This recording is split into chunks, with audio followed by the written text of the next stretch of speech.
ಯತಿವರನ ಓಂ ಗುರುಭ್ಯೋ ನಮಃ. ಓಂ ರಾಘವೇಂದ್ರಾಯ ನಮಃ. ಶ್ರೀ ಗುರು ರಾಘವೇಂದ್ರ ಸ್ವಾಮಿ ಜ್ಯೋತಿಷ್ಯಾಲಯಗೆ ಸ್ವಾಗತ. ನಾನು ಪಂಡಿತ್ ರಾಘವೇಂದ್ರ ಜೋಶಿ ಮಾಡುತ್ತಿರುವ ನಮಸ್ಕಾರಗಳು. ಈ ಒಂದು ವಿಡಿಯೋದಲ್ಲಿ ದೀಪಾವಳಿ ಆದ ನಂತರ ನವೆಂಬರ್ ತಿಂಗಳಲ್ಲಿ ಮೇಷರಾಶಿಯವರಿಗೆ ಯಾವ ರೀತಿ ಭವಿಷ್ಯ ಇದೆ ಎಂದು ನಾನು ತಿಳಿಸುತ್ತಿದ್ದೇನೆ.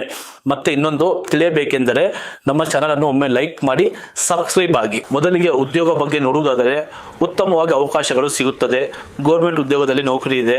ಮತ್ತೆ ಲೈಫಲ್ಲಿ ಮುಂದೆ ಬದಲಾವಣೆ ಚೇಂಜಸ್ ಆಗುತ್ತೆ. ವಿದೇಶದಲ್ಲಿ ಪಯಣ ಆಗೋ ಯೋಗ ಇದೆ.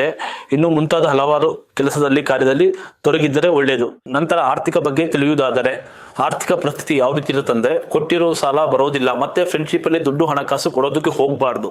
ಕೊಟ್ಟರೆ ಬರೋದಿಲ್ಲ. ಕೊಡ್ತೀನಿ ಇವತ್ತು ಕೊಡ್ತೀನಿ ನಾಳೆ ಕೊಡ್ತೀನಿ ಅಂತ ಹೇಳ್ತಾರೆ, ಬಟ್ ಕೊಡೋದಿಲ್ಲ. ಸಹವಾಸದಿಂದ ಸ್ವಲ್ಪ ದೂರ ಇರಬೇಕು. ಈ ಲೈಫ್ ಎಲ್ಲ ತುಂಬಾ ಚೆನ್ನಾಗಿರುತ್ತೆ. ಹಣಕಾಸು ಯಾರು ಕೊಡೋಕೆ ಹೋಗ್ಬೇಡಿ. ಪ್ರೀತಿ ಬಗ್ಗೆ ನೋಡುವುದಾದರೆ ಪ್ರೀತಿಯಲ್ಲಿ ಸ್ವಲ್ಪ ಜಾಗೃತವಾಗಿರಿ. ಮೂರನೇ ವ್ಯಕ್ತಿ ಮಾತು ಕೇಳೋದಕ್ಕೆ ಹೋಗ್ಬೇಡಿ. ನಿಮ್ಮ ಮನಸ್ಸಿಗೆ ಏನ್ ಅನ್ಸುತ್ತೋ ಅದನ್ನೇ ಮಾಡಿ. ಯಾರ ಮಾತು ಕೇಳೋದಕ್ಕೆ ಹೋಗ್ಬೇಡಿ. ಎಲ್ಲ ಪ್ರೀತಿಯಲ್ಲಿ ಏನಾಗುತ್ತಂದ್ರೆ ಅವ್ರ ಮಾತು ಕೇಳ್ಬಿಟ್ಟು ಪ್ರೀತಿಯಲ್ಲಿ ತುಂಬಾ ಮೋಸ ಹೋಗ್ತಾ ಇದಾರೆ.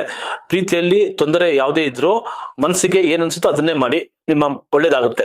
ಕುಟುಂಬದ ಬಗ್ಗೆ ನೋಡುವುದಾದರೆ ಏನೇ ಒಂದು ಯಾವುದೇ ಒಂದು ಕಾರ್ಯ ಕೆಲಸ ಮಾಡಬೇಕಾದ್ರೆ ಮೊದಲು ಮನೆ ಹಿರಿಯರು ಮಾತು ಕೇಳಬೇಕು. ಮನೇಲಿ ಹಿರಿಯರು ಏನು ಹೇಳ್ತಾರೆ ಅದನ್ನ ಕೇಳ್ತಾ ಹೋದ್ರೆ ನಾವು ಜೀವನದಲ್ಲಿ ಏನ್ ಮಾಡ್ಬೇಕಂತ ಅನ್ಸುತ್ತಾ ಅದನ್ನ ಆಟೋಮೆಟಿಕ್ ಆಗಿ ಆಗುತ್ತೆ. ಹಿರಿಯರ ಮಾತು ನಾವು ಯಾವಾಗ ಕೇಳೋದಿಲ್ವೋ ಅಲ್ಲಿಗೆ ಕುಟುಂಬದಲ್ಲಿ ತುಂಬಾ ಕಲಹಗಳು ಬರ್ತಾನೆ ಇರ್ತವೆ.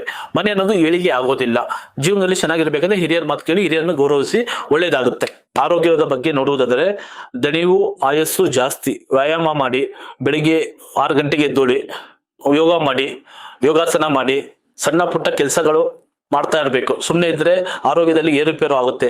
ಕಾರು ನಿಂತಿರೋ ಜಾಗದಲ್ಲಿ ಇದ್ರೆ ಏನಾಗುತ್ತೆ, ಇಂಜಿನ್ ಹಾಳಾಗುತ್ತೆ. ಅದೇ ರೀತಿ ಮನುಷ್ಯ ಒಂದೇ ಜಾಗದಲ್ಲಿ ಇದ್ರೆ ಆರೋಗ್ಯ ಹಾಳಾಗುತ್ತೆ. ದಿನನಿತ್ಯ ಕೆಲಸ ಮಾಡ್ತಾ ಇರಬೇಕು. ಏನಾದ್ರು ಒಂದು ಕೆಲಸ ಮಾಡ್ತಾ ಇದ್ರೆ ಆರೋಗ್ಯ ಉತ್ತಮವಾಗಿರುತ್ತೆ. ನಮ್ಮ ಆರೋಗ್ಯ ನಮ್ಮ ಕೈಲಿದೆ. ಈ ಒಂದು ರಾಶಿಯವರಿಗೆ ಪರಿಹಾರ ಮಾಹಿತಿ ತಿಳಿಸುವುದಾದರೆ ಒಂದು ಹನುಮಂತನ ಮಂತ್ರ ಹೇಳ್ತೀನಿ. ಹನುಮಂತಿಗೆ ಪ್ರಿಯಕರವಾದ ಮಂತ್ರ, ಇಷ್ಟವಾದ ಮಂತ್ರ ಓಂ ಹಂ ಹನುಮತೇ ನಮಃ. ದಿನಕ್ಕೆ ಒಂದು 11 ಬಾರಿ ಪಠಿಸುವುದರಿಂದ ಆರೋಗ್ಯದಲ್ಲಿ, ಆರ್ಥಿಕದಲ್ಲಿ ಮನಸ್ಥಿತಿ ಬದಲಾವಣೆ ಆಗ್ತಾ ಇರುತ್ತೆ. ಜೀವನದಲ್ಲಿ ಏಳಿಗೆ ಆಗುತ್ತೆ. ಇದೊಂದು ಮಂತ್ರ ದಿನಕ್ಕೆ ಒಂದು 11 ಬಾರಿ ಹೇಳುವುದರಿಂದ ಮನಸ್ಸಿಗೆ ಶಾಂತಿ ಸಿಗುತ್ತದೆ.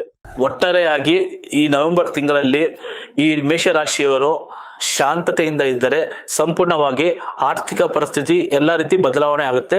ಹಂತ ಹಂತವಾಗಿ ಚೇಂಜಸ್ ಕಾಣ್ತೀರಾ. ಜೀವನದಲ್ಲಿ ಯಶಸ್ಸು ಅನ್ನೋದು ಬರುತ್ತೆ. ಎಲ್ಲ ಒಳ್ಳೆ ರೀತಿಲಿ ಆಗುತ್ತೆ. ಇದಾಗಿತ್ತು ನವೆಂಬರ್ ತಿಂಗಳ ಮೇಷ ರಾಶಿಯವರ ಭವಿಷ್ಯ. ಇನ್ನೊಂದು ರಾಶಿಯವರ ಬಗ್ಗೆ ತಿಳಿಯುವುದಾದರೆ ಮುಂದಿನ ವಿಡಿಯೋದಲ್ಲಿ ಸಿಗೋಣ. ನಮಸ್ಕಾರ, ಧನ್ಯವಾದಗಳು.